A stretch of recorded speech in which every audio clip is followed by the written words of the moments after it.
पाला करता, लेकिन ये यीशु की मोहब्बत थी जो उनको खींच कर लाई और उन्होंने अपनी मोहब्बत का वालहाना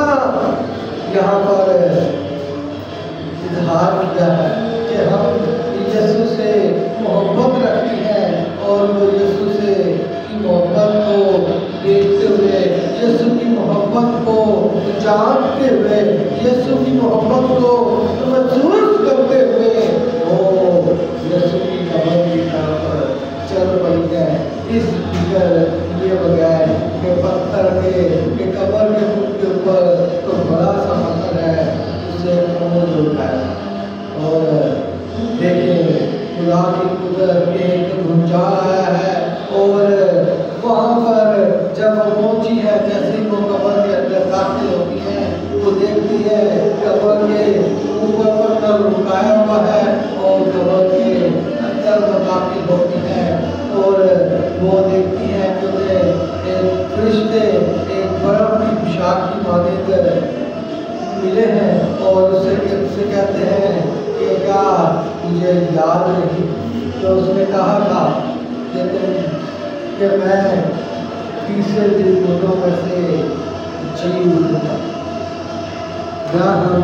एक हवाला मिसाल 8 बाब और उसकी 17 आयत को भी पढ़ते हैं कि वहाँ पर लिखा है कि उसने मोहब्बत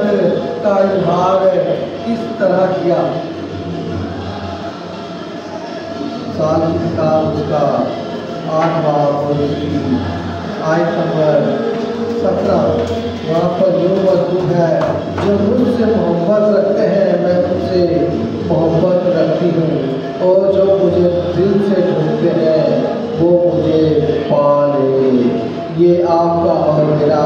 तो मुरज्जी कहता है कि जो मुझसे मोहब्बत रखते हैं मैं उनसे मोहब्बत रखता।